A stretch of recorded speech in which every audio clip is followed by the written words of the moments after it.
Hello, and welcome back to the Patrick's Green Tea podcast. This episode is a little bit on the shorter side, but it's the last recording of 2019, not counting a text episode with photos from December, which will be available on PatricksGreenTea.com. It's wild how fast we got through the 2019 episodes. I'll probably reiterate this in the recap episode / season finale, but I'm planning on taking at least a week break before the 2020 season. I didn't record much this year, so it probably won't be possible to maintain the weekly upload schedule we're used to. I might have to do a bi-weekly thing eventually when we get to that point, but I'll keep you guys updated. Stick around until the end of the episode because there will be an epilogue explaining what happened during my rendezvous with the Jester Man. I don't want to spoil it right now. That's it, and I hope you enjoy the episode. Alright. Alright, so I have this idea that the world is essentially invaded by elves and all this other similar entities, and it's just I didn't think this before the hospital happened. As I was getting as I was getting processed by the hospital, I came to the notion that what if the world is inhabited by these elves? Because I think I just found an elf. I found a few people that seemed very elven, and I just saw this guy tonight on the street corner. He says, no, he's wearing a sign, like a clown, a Joker hat thing, but not the Joker hat. It was like an elf hat, and green. What's it called?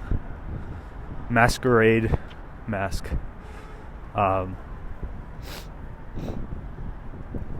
With this sign that said Psychonaut adventurers recruiting now or whatever.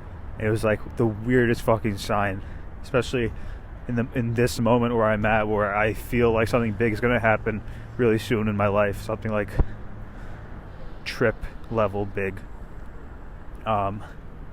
So this guy hands out a piece of paper that says rendezvous at 2222. The two lions between 41st and some avenue.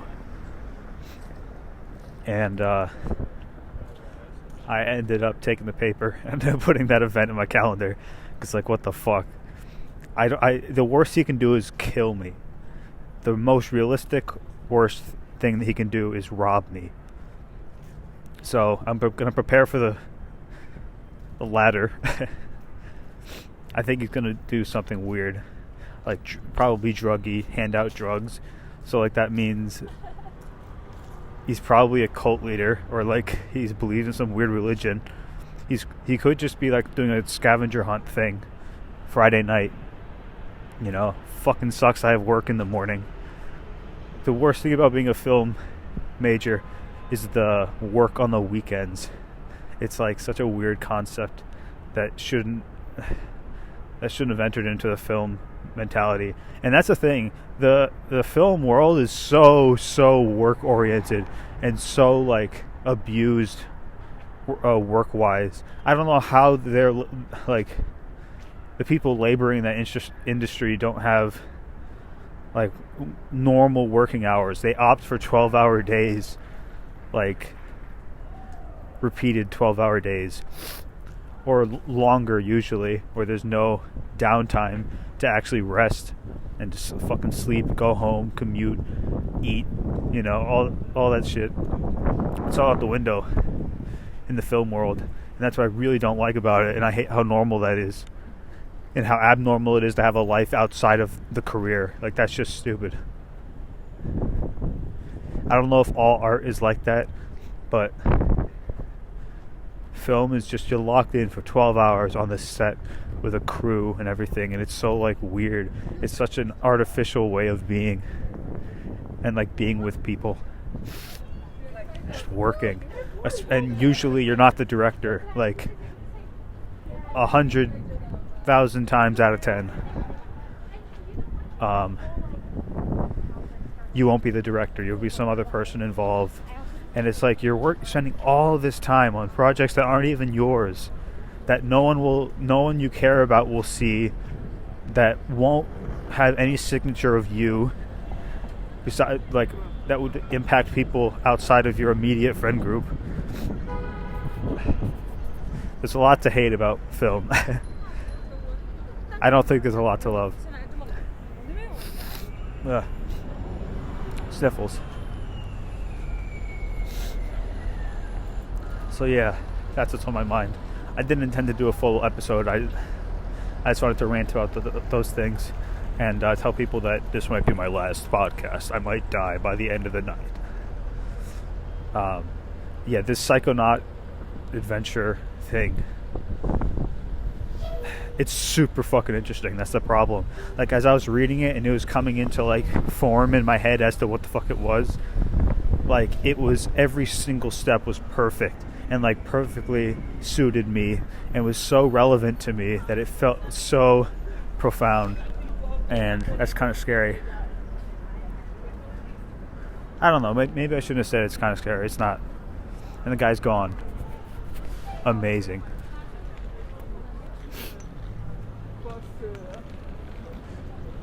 I saw him on the corner of Astor Place and 3rd Avenue, right where St. Mark's becomes the street, but on the side with the Cooper Union. That corner, he was just standing there on a box or something.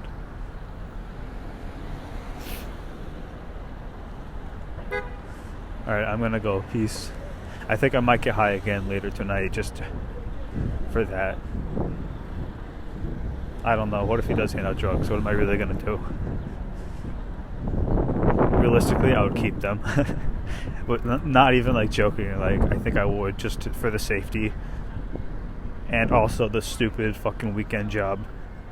But mainly the second thing, worrying about the sleeping too much or too little before the job. Maybe I should just do it and say fuck it. But no, that's a stupid thing to do. Never say fuck it. Never do something that was rationalized in your brain as just fuck it, because that is really bad. Alright, I'm gonna go. Peace. For real. Let me just unlock my phone. That was a pretty good podcast in my summation. This was really coherent, and I got a lot of what I wanted to say out. So much so that I don't even remember what I what I talked about. So, thanks for being there to listen to me, because I do this for you guys. If not for an audience, I would be just talking to myself. And that's no fun, and that's kind of weird. Being a podcaster is more socially acceptable. Alright. Peace. For real. 3rd time. Lots of peace. Hello. Before we do the usual outro, I want to say what happened with the weird jester man. I was really nervous about meeting up with him, but at the same time it seemed like such a fun opportunity to do something exciting, so I wanted to at least scout the area from afar to see what was up. He wanted to meet at the steps of the New York Public Library, so it wasn't like we're going to be in a back alley somewhere. When I arrived at the library at 10:22 as requested, there were several couples sitting around, so it seemed pretty safe. There was a man pacing back and forth in a red sweatshirt and beanie. He seemed to be the right guy. I went to a fence to just idly blend in, and I watched someone approach him and start a conversation. The recruiter passed a piece of paper to the other guy, and they kept talking. I waited a little longer for something sketchy to happen, but nothing did. I went over to them, announced that I received his summons from earlier, and I also received a piece of paper with a logo and lots of text, and he went on to explain what the text was. He said that he was a follower of East Asian religion and meditation techniques, and he wanted to assemble a group of writers to explore their minds, share their experiences, and leave a fun breadcrumb trail for others to discover the found wisdom. As he explained this to us, 3 more people showed up. The recruiter asked us a few questions to weed out the skeptics, like, from 1 to 10, rate how likely it is that there is higher intelligence in the universe. Another question was, how likely is it that there is life after death? One guy seemed to be very atheistic and kept answering 1 or 2 for questions like those, and he didn't stick around. There was a couple there who seemed to be looking for a quick fun thing as they were in town just for the night, and they left soon after.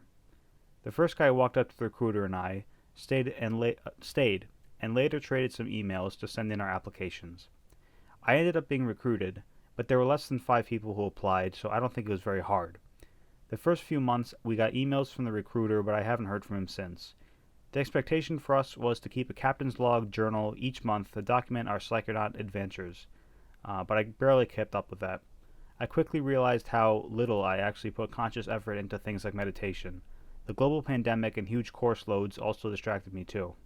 Even when I had the opportunity to write a trip report when I legally bought and consumed psilocybin truffles in Amsterdam, the report was much more bare bones than it could have been. That was sort of like, I wasn't really feeling it, and it was kind of overwhelming at a point, and I wanted to sort of like figure it out and not have to write it down. I was trying to decide of different things that, I don't know, I couldn't really decide on what to do, and then I ended up just sleeping. So anyway, I'll be sure to post that report on the website when the podcast timeline reaches it. It's in February of 2020. So anyways, thanks for listening to the podcast. You can find me at PatricksGreenTea on Patreon, Discord, Spotify, YouTube, Twitch, and Bandcamp. Patrick's Green Tea Podcast on Apple Podcasts, Spotify, SoundCloud, TuneIn, Stitcher, and Instagram. At PatrickGreenTea without an S on Twitter. Supplemental materials like photos and text are available on our website, PatricksGreenTea.com. You can join our subreddit at r/PatricksGreenTea. You can make comments on YouTube and on the website, and you can contact me directly at PatricksGreenTea@gmail.com. Thank you so much, and have a lovely day.